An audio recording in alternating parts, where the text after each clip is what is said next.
dear students, this is Adhya. Welcome back to the channel.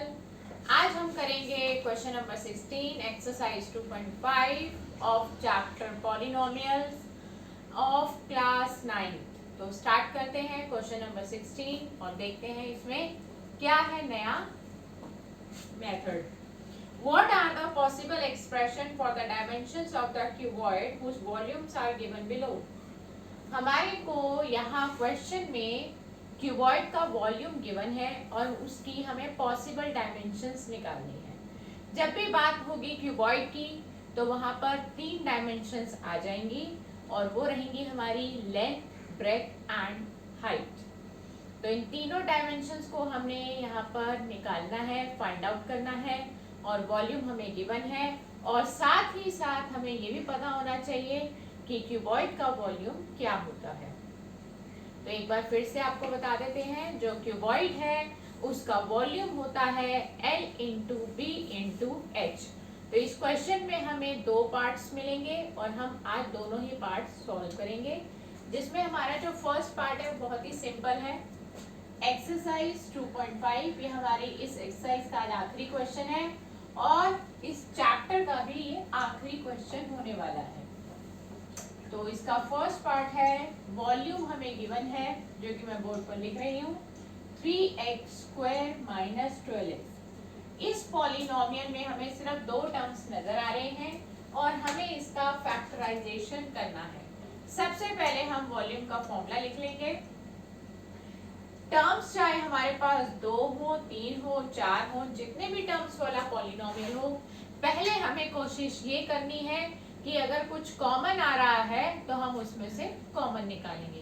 Common निकालना मैंने आपको बहुत अच्छे से सिखाया भी है, एक बार फिर नजर डाल लेते हैं। हमारे पास 2 टर्म है।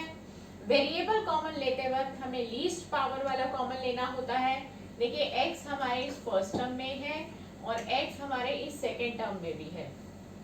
दोनों में ही x आपको विजिबल नजर आ रहा है, लेकिन लेना कौन सा है ये मैं आपको मेथड बता चुकी हूँ कि जिसकी पावर सबसे कम रहेगी वही वेरिएबल हमारे लिए कॉमन रहेगा। तो यहाँ पर x की पावर 2 है और यहाँ पर x की पावर 1 है, तो हमें x की पावर 1 वाला वेरिएबल कॉमन लेना है। पावर 1 हम लिखते नहीं हैं। अब आ जाते हैं कांस्टेंट पे, यानी कि न्यूमेरिकल फैक्टर पे।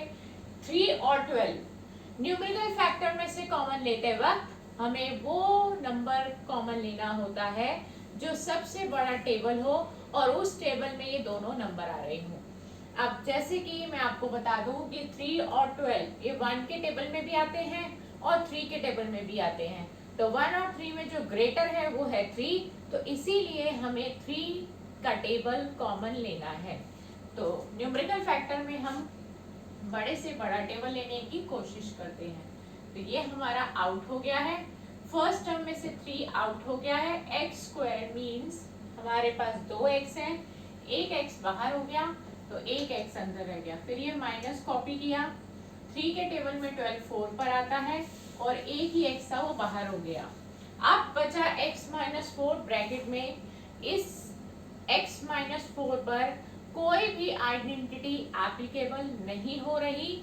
अगर आप चाहें तो अच्छे से देख सकते हैं, यहाँ पर कोई भी 2 टर्म्स वाली आइडेंटिटी फिट नहीं बैठ रही और आगे इसको अब सॉल्व करना भी मुश्किल है। तो हमारा जो मेनली जो फैक्टर्स हैं वो यहाँ तक आ चुके हैं, इससे आगे इसको सॉल्व करना अब पॉसिबल नहीं है। तो जब इससे आगे हम सॉल्व नहीं कर सकते तो हमें इसी में से L, B और H को फाइंड आउट करना है। तो देखिए हमारे पॉसिबल वर्ड इसलिए लगाया है कि आप इनमें से किसी को भी L, किसी को भी B और किसी को भी H मान सकते हैं। ये आपकी इच्छा के अनुसार होगा, ठीक है। अब आप देखिए 3 और x के बीच में कोई भी साइन नहीं है, तो हम वहां पर उसको मल्टीप्लाई मानेंगे। तो L हमारा हो जाएगा 3, हमने इनको सेपरेट कर दिया, 3x को 2 टुकड़ों में डिवाइड कर दिया। अगर हम इनको कंबाइन कर लेते तो हमें LPH 3 चीजें फाइंड आउट करनी है जो कि हमें मिल नहीं पाती, क्योंकि ये पूरा ब्रैकेट तो एक सिंगल टर्म माना जाएगा, इसीलिए हमें इसको ब्रेक करना पड़ा। तो हमने लेंथ को मान लिया 3, ब्रेथ को मान लिया x और h को मान लिया x minus 4। And this is the answer of first part. हमने LPH जो कि डायमेंशन C क्यूबॉइड की हमने फाइंड आउट कर ली है। तो अब हम चलते हैं अपने सेकेंड पार्ट की तरफ, और वो आखिरी पार्ट होगा इस क्वेश्चन का भी, इस चैप्टर का भी, और साथ ही साथ इस एक्सरसाइज का भी। यानी कि आज की क्लास में हमारा जो पॉलिनोमियल्स है वो पूरा कंप्लीट हो जाएगा। तो हमारा जो सेकेंड पार्ट है हम उसको लिख लेते हैं। अब हमारे लिए जो वॉल्यूम है वो है 12ky² plus 8ky minus 20k।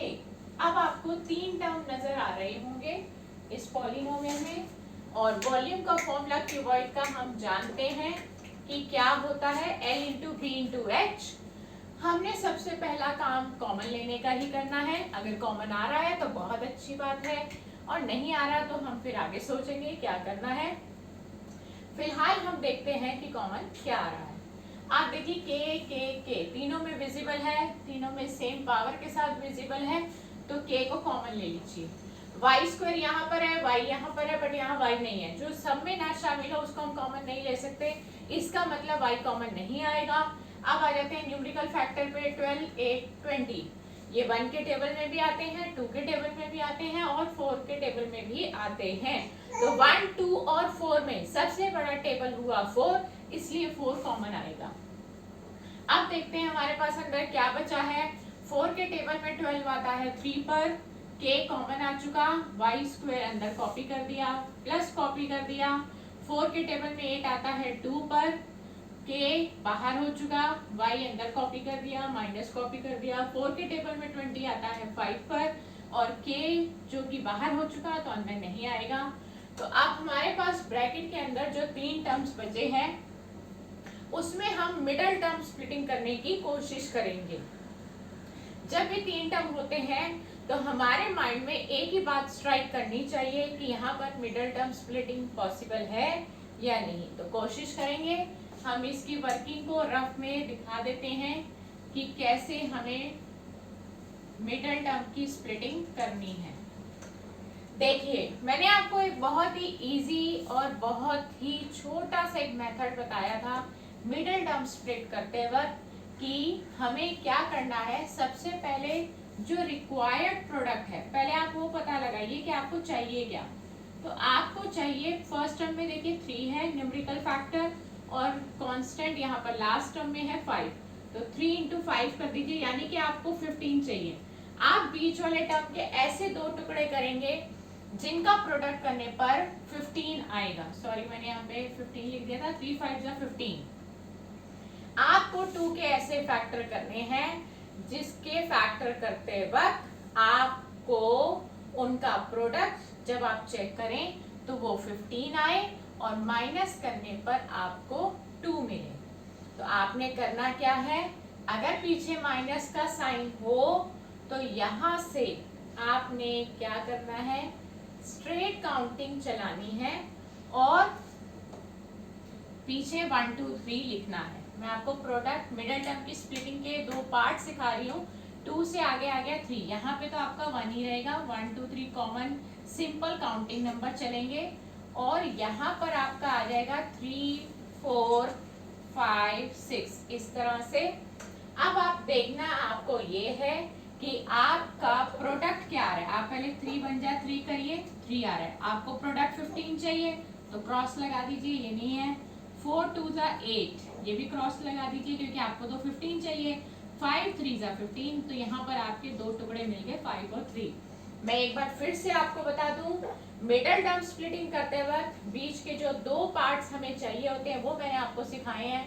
अगर यहाँ माइनस का साइन है तो 2 से आगे की स्ट्रेट काउंटिंग चला दोगे, और यहाँ पे वही सिंपल काउंटिंग नंबर चलेंगे, और जिस पेयर का प्रोडक्ट करने पे आपको 15 मिलेगा, आपको उस पेयर को हाईलाइट कर देना है कि आपके जो दो टुकड़े हैं वो 5 और 3 होने चाहिए। तो अब कैसे करना है, फर्स्ट टर्म को कॉपी कर लीजिए, प्लस को कॉपी कर लीजिए, ब्रैकेट में लिख दीजिए 5 और 3, और y साथ में लगा दीजिए। माइनस करके आना चाहिए था तो माइनस भी लगा दिया, और ये -5 पीछे कॉपी कर दिया। ब्रैकेट के बाहर प्लस है तो इस प्लस को जब हम खोलेंगे तो अंदर कोई साइन चेंज नहीं होगा, ऐसी कॉपी कर देंगे। और फर्स्ट 2 टर्म्स और लास्ट 2 टर्म्स में से आपको कॉमन लेना है। 3y², 3 और 5 किसी सेम टेबल में नहीं आते तो नंबर कॉमन नहीं आएगा। y² और y में y कॉमन आएगा, तो अंदर बच गया 3y + 5। और लास्ट 2 टर्म में से दोनों माइनस किए तो माइनस कॉमन ले लेंगे। और दोनों में ना तो y है और ना ही कोई सेम टेबल में दोनों नंबर आते हैं, तो सब जब कुछ भी कॉमन ना आ रहा हो तो हम वहां पर 1 लेते हैं। तो एक तो हमने माइनस लिया, तो अब ब्रैकेट में जब ये नंबर्स को लिखा जाएगा तो इनके साइन रिवर्स हो जाएंगे। और 1 इसलिए लिया क्योंकि कुछ भी कॉमन आ नहीं रहा था। तो 3y माइनस का था प्लस का हो गया, -5 था प्लस का हो गया। दोनों ब्रैकेट एग्जैक्टली सेम हो गए हैं। इसको एक बार उतार दीजिए और जो नॉन ब्रैकेट में है उसको दूसरे ब्रैकेट में उतार दिया। तो ये फाइनल फैक्टर हमारे पास आ गए हैं। अब हम चेक करते हैं हमारी लेंथ ब्रेथ हाइट क्या होने वाली है। देखिए मैं इसको यहाँ पर लिख कर दिखा रही हूँ। जो हमारी अब लेंथ है उसको आप 4k मान लीजिए, पॉसिबल है, कुछ भी लिख सकते हैं। ब्रेथ हमारी हो गई 3y + 5 और हाइट हमारी हो गई y - 1। तो ये पॉसिबल डायमेंशंस हमने निकाल दी हैं। तो आज की क्लास में हमने सीखा है कि क्यूबॉइड का वॉल्यूम अगर पॉलिनोमियल की फॉर्म में हमें दिया जाए तो हम उसकी डायमेंशंस कैसे फाइंड आउट कर सकते हैं। डायमेंशंस का मतलब होता है लेंथ ब्रेथ हाइट, तो वो हमने निकालनी सीख ली है। और इन शॉर्ट में हमने मिडल टर्म स्प्लिटिंग भी सीख ली साथ साथ। तो नेक्स्ट वीडियो में आप मेरे साथ प्लीज इसी तरह जुड़े रहिएगा, क्योंकि नेक्स्ट वीडियो जो मेरी आने वाली है वो क्लास 9th के चैप्टर 3 पर बेस्ड रहेगी। तो कोशिश आपकी यही होनी चाहिए कि जब न्यू चैप्टर के बेसिक कॉन्सेप्ट सिखाए जा रहे हो तो आपको ज़्यादा से ज़्यादा साथ में जुड़ना है और वीडियो को ज़्यादा से ज़्यादा देखना है, ताकि वो बेसिक कॉन्सेप्ट आपको क्लियर हो जाए। जब बेसिक कॉन्सेप्ट क्लियर हो जाएंगे तो पूरा चैप्टर ऑब्वियसली क्लियर हो जाएगा। तो नेक्स्ट वीडियो में एक नए टॉपिक के साथ आपके सामने हम फिर मिलेंगे, आपसे शेयर करेंगे अपने कॉन्सेप्ट्स को। गुड बाय दोस्तों।